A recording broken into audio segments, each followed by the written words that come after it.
সোনারগাঁও এই নামটির সাথে পরিচিতি নেই এমন কেউ সম্ভবত নেই। থাকবেই বা কেন? এটি তো কোনো সাধারণ স্থানের নাম নয়। এর সাথে জড়িয়ে আছে প্রাচীন বাংলার ইতিহাস ও ঐতিহ্য, কারণ এই অঞ্চলটি একসময় ছিল প্রাচীন বাংলার রাজধানী। আজ আমি আপনাদেরকে নিয়ে চলেছি ইতিহাস, স্থাপত্য এবং সংস্কৃতির সমৃদ্ধ সেই নিদর্শন সোনারগাঁওয়ে। চলুন তবে শুরু করা যাক।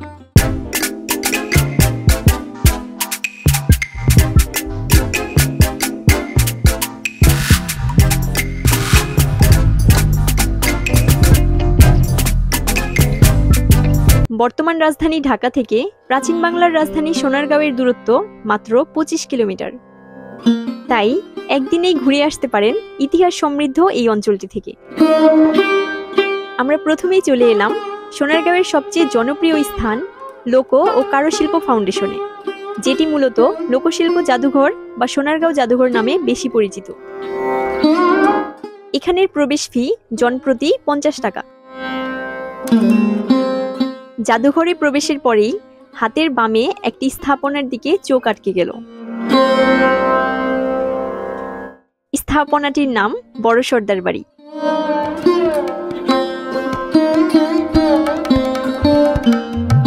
বাড়িটির মূল ফটকের সামনে যেতেই ইতিহাসের পাতাগুলো যেন চুম্বকের মতো টেনে নিয়ে গেল বাড়ির ভেতরের দিকে। এখানে প্রবেশের জন্য কিন্তু আলাদাভাবে 100 টাকার টিকিট কাটতে হবে।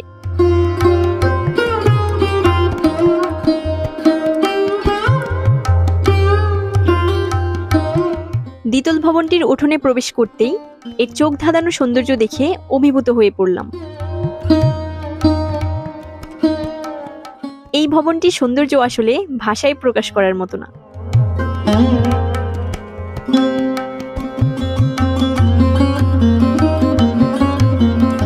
সুনিপুণ কারুকাজ এবং সূক্ষ্ম টেরাকোটার মিশ্রণে তৈরি এই বাড়িটির নিচতলায় রয়েছে 47টি কক্ষ এবং দ্বিতীয় তলায় কক্ষের সংখ্যা 38টি।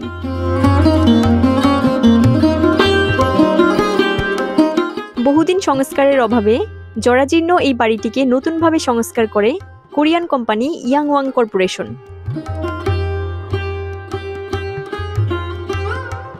নিচতলার কক্ষগুলোতে অসংখ্য প্রাচীন নিদর্শনের দেখা পাবেন। প্রাচীন গ্রাম বাংলার বিলুপ্ত প্রায় অসংখ্য স্মৃতিচিহ্ন রাখা হয়েছে এই কক্ষগুলোতে।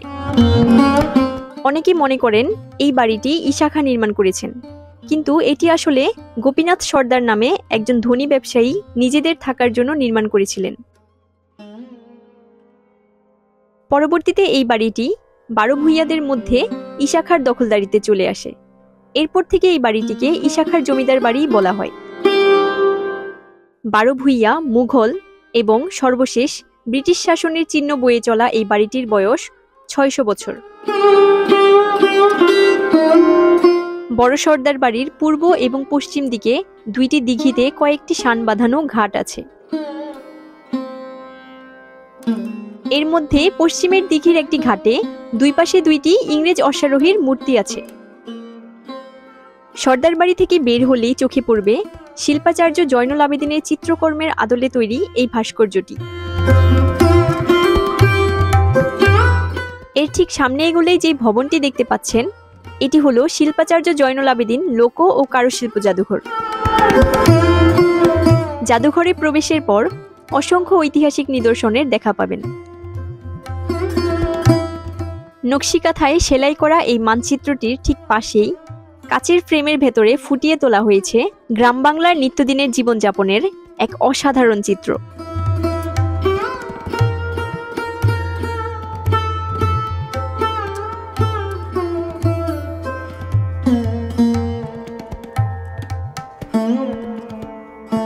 দেশের বিভিন্ন জায়গা থেকে এসব প্রাচীন নিদর্শনগুলো সংগ্রহ করে সযত্নে রাখা হয়েছে এই জাদুঘরে, এবং এসব দুর্লভ নিদর্শনগুলো কোন জায়গা থেকে এবং কখন সংগ্রহ করা হয়েছে তার বর্ণনাও পাশেই লেখা আছে।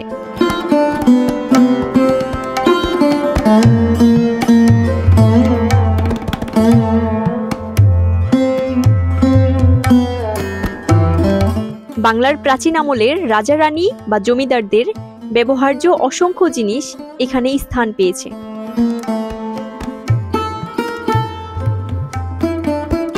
নদীমাতৃক বাংলাদেশের এক সময়ের অন্যতম প্রধান বাহন নৌকার যে কত বৈচিত্র্য আছে সেটা এখানে না এলে জানতে পারতাম না।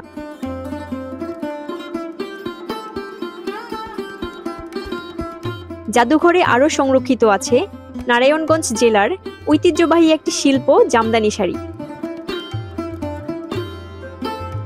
এই জামদানি কিন্তু এখনো এই জেলার পরিচয় বহন করে চলেছে।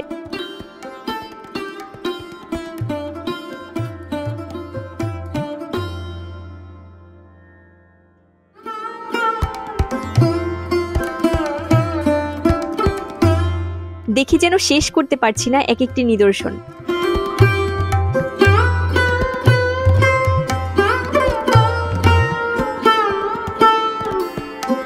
তার মধ্যে নকশিকাঁথায় সেলাই করা বাংলাদেশের এই মানচিত্রটি দেখে চোখ ফেরাতে পারছিলাম না।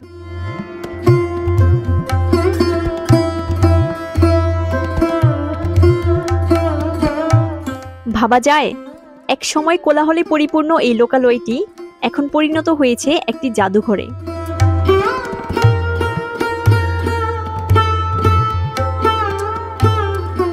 যেখানে আগের সেই মানুষগুলো আর নেই, অথচ তাদের ব্যবহৃত বিভিন্ন নিদর্শন রাখা হয়েছে সযত্নে।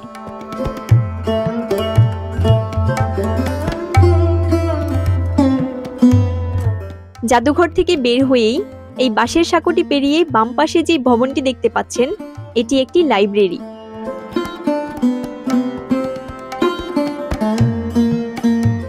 এর কিছু দূর সামনে যেতেই হাতের ডানে দেখতে পাবেন বিশাল একটি মাঠ, যেটি বর্ষাকালে পুকুরে পরিণত হয়।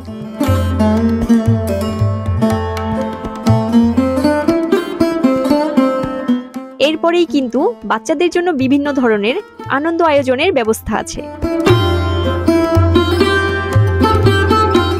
এই জায়গাটা পেরিয়ে আরেকটু সামনে যাওয়ার পরেই পেয়ে যাবেন অনেকগুলো দোকান, যেখানে এই অঞ্চলের মানুষের হাতে তৈরি অনেক জিনিসপত্র পাবেন।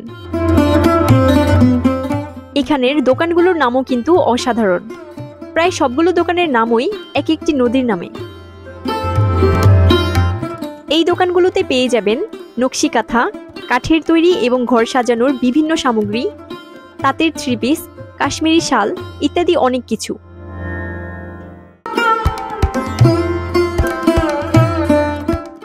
আর জামদানি শাড়ি তো অবশ্যই পাবেন। ভিডিও শেষ করার আগে এই জায়গাটা সম্পর্কে আরো কিছু তথ্য দিই। লোক ও কারুশিল্প জাদুঘর সপ্তাহে 2 দিন বুধ ও বৃহস্পতিবার বন্ধ থাকে। এই জাদুঘরটি অক্টোবর থেকে মার্চ মাস পর্যন্ত সকাল 9টা থেকে বিকেল 5টা এবং এপ্রিল থেকে সেপ্টেম্বর পর্যন্ত সকাল 10টা থেকে বিকেল 6টা পর্যন্ত খোলা থাকে। ঢাকা থেকে এখানে আসার জন্য গুলিস্তান থেকে প্রথমে আসতে হবে মোগরাপাড়া চৌরাস্তায়।